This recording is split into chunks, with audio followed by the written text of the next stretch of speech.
Hello and welcome to the Sharlayan Forum's guide on Reaper, the newest melee DPS job added in Final Fantasy XIV's newest expansion, Endwalker. Before we get into the guide, please remember to subscribe to the channel if you feel like I've earned it, like, dislike, share with your Static Reaper main, and comment on the video with your thoughts and opinion.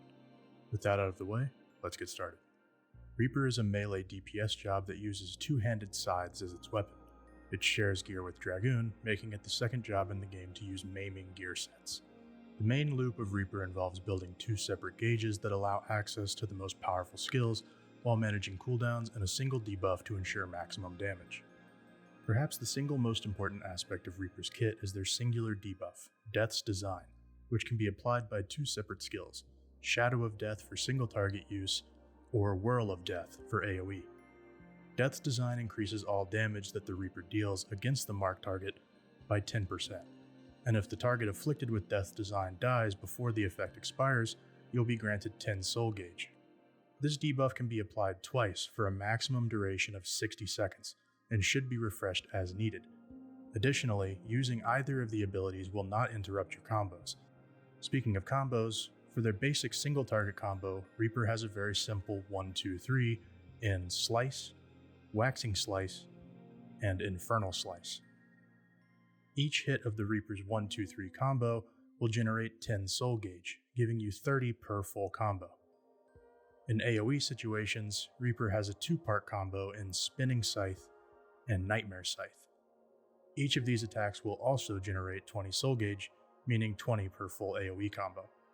To help with additional soul gauge generation, Reaper also has access to two very useful skills, Soul Slice and Soul Scythe. Each will generate 50 soul gauge and are used for single target and AoE generation respectively. These skills have two charges and require 30 seconds for a stack to recharge. With 50 soul gauge, you have three options to spend it: Bloodstalk, Grim Swathe, and Gluttony. We'll start with Gluttony as it's a slightly different case than the other two. Gluttony is a targeted AoE that deals decent damage with a small fall-off that costs 50 soul gauge and has a 60-second cooldown. You'll want to hit Gluttony any time that it's available, but when it's on cooldown, you'll fall back on either Bloodstalk for single target or Grim Swathe in AoE situations. Both of these abilities also cost 50 soul gauge, but have no long cooldown, so can be used whenever you have 50 soul gauge and Gluttony is on cooldown. As an added effect, each of these abilities will generate an additional stacking resource called Soul Reaver.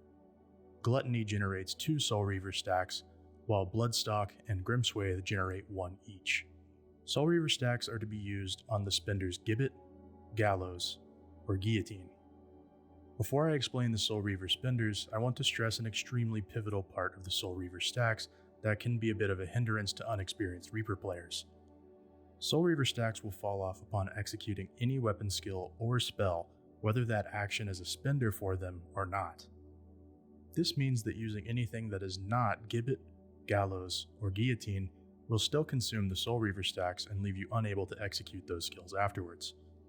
As a result of this design, it is extremely pivotal for you to use your Soul Reaver attacks immediately after executing either Gluttony, Bloodstock, or Grimswathe, as using almost any other skill will waste their generated stacks and lose you out on the potency of these skills. With that explanation out of the way, Gibbet and Gallows are both single target attacks that will cost 1 stack of Soul Reaver to use. Gibbet and Gallows are also Reaper's only skills with positionals, with Gallows being a rear positional and Gibbet being a flank positional.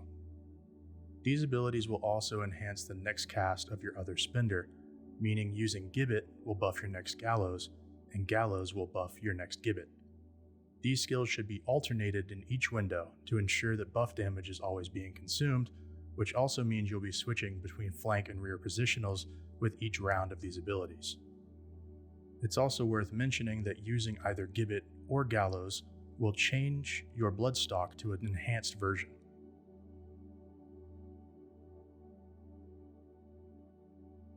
For AoE situations, you'll want to spend your Soul Reaver stacks on Guillotine instead. Guillotine has no positional requirements and deals damage in a cone in front of you. As an added effect on all 3 of these skills, upon execution, they will each generate 10 Shroud gauge, which gives you access to Reaper's premier skill, Lemure Shroud.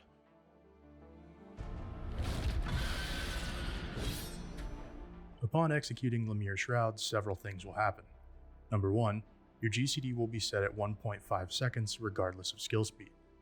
Number 2, several of your abilities will change to enhanced versions of themselves. Number 3, several of your abilities will be locked away from use. Number 4, the second part of your job gauge will immediately activate. And number 5, you'll gain access to your most powerful skill, Communio. Lemure Shroud transforms your 3 Soul Reaver spenders in Gibbet, Gallows, and Guillotine into Void Reaping, Cross Reaping, and Grim Reaping respectively. Similar to the mechanics of Gibbet enhancing Gallows and vice versa, Void Reaping will enhance Cross Reaping and vice versa. Grim Reaping is simply an enhanced AoE that functions identically to Guillotine. In addition, while under Lemure's Shroud, your Soul Gauge spenders Bloodstock and Grim Swathe will transform into Lemure's Slice and Lemure's Scythe, respectively. Your reaping skills will all cast one Shroud, which is shown on your job gauge with blue glowing orbs. The Lemure abilities will cost 2 Void Shroud, which are the little purple orbs that appear in place of the blue ones upon spending them. This means that while under Lemure Shroud, you'll want to use 2 reaping skills followed by a Lemure skill, then repeat that cycle. You'll then finish the window with Communio, which consumes all remaining stacks and reverts you back to your normal form. Since the buffs on your abilities alternate, your flow for single target will essentially be Void Reaping, into Cross Reaping, into Lemure Slice, followed by Void Reaping, into Cross Reaping, into Lemure Slice again, and you'll finish with a Communio. Keep in mind that Void Reaping and Cross Reaping could be switched. That's just simply how I prefer to do it. In AoE, you'll flow simply as 2 Grim Reapings into Lemure Scythe, repeat, and then finish with a Communio. Following that flow will ensure that you use all possible charges of your job gauge under Shroud to deal maximum damage with the form.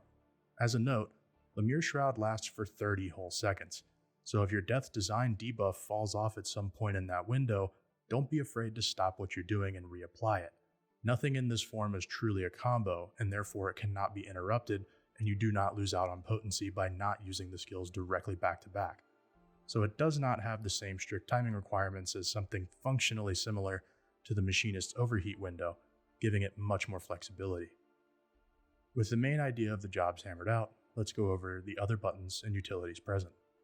Soul Sow is a buff that you can cast on yourself that normally has a very long cast time inside of combat. However, outside of combat, it is completely instant. When applied, Soul Sow will change into the Harvest Moon skill, a targeted AoE with decent potency and a 50% fall off for additional targets. Because of its out of combat instant cast time and in combat long cast time, Soul Sow should really only be used during your pre-pull setup, and then only be used inside of combat when you are forced to disengage from the boss or it becomes untargetable. Reaper has access to the Arcane Circle, a wide party buff that has a few effects. The first and most important effect is that Arcane Circle will increase all damage dealt by you and your party by 3% for 20 seconds. Additionally, it will grant all party members a buff called Circle of Sacrifice. Circle of Sacrifice lasts for 5 seconds, and triggers for the first weapon skill or spell cast by a party member under its window. You can think of this almost as a version of Monk's Brotherhood for the Reaper. Each Circle of Sacrifice buff that is consumed by a party member, including yourself, will gain 1 stack of a buff called Immortal Sacrifice for you, up to a maximum of 8. These stacks are consumed by Plentiful Harvest. Plentiful Harvest is a line AoE that has a base potency of 520, but increases for each stack of Immortal Sacrifice granted to you by party members under your Arcane Circle effect, up to a maximum of 800 potency for a full 8 stacks. Most importantly, however, is that Plentiful Harvest will grant 50 Shroud gauge, allowing you to instantly enter your Enshroud window without the need to build up your gauge through using your 5 spenders. For defensive use, Reaper has Arcane Crest. Upon execution, Arcane Crest will give you a shield for 10% of your total health. If the shield from Arcane Crest is completely consumed by damage, however, You will grant a 50 potency regen to yourself and all surrounding party members. For movement, Reaper has access to Hell's Ingress and Hell's Egress. As the name implies, Ingress will move you forward, while Egress will move you backwards. Keep in mind that you do not need a target for these abilities, as they are simply directional teleportation skills. Each of these skills will also trigger an added effect called Regress upon execution. For 10 seconds after using either Ingress or Egress, Regress will allow you to travel back to the position that you originated from, allowing you to quickly backstep out of your mechanic and then reposition directly back without using too much brain power to adjust your positioning. Additionally, using either Ingress or Egress will give you a free instant cast of your range filler skill, Harp, which normally has a short cast time. That pretty much ties up the overall action summary of the new melee class, Reaper. Overall, the class is very fun and action-driven, and relies more on a priority-based system than a true hard-set rotation. You'll want to make sure that Death's design is always up. Use Soul Slice or Soul Scythe to gain gauge on cooldown, and pop Arcane Circle whenever you can for a free Enshroud. Be sure to maximize your Shroud windows with as much buff alignment and speed as possible. Interestingly, your 1-2-3 combo on Reaper is positioned more as a filler, and you'll find yourself only really hitting the buttons when you have nothing else up to hit, as opposed to relying on it to advance your resource generation like other melee jobs. And with that, the guide for Reaper has come to an end. Thanks for watching. Be sure to like, comment, and subscribe if you feel that I've earned it, and stay tuned for more job guides and Final Fantasy content coming soon. Have a great day.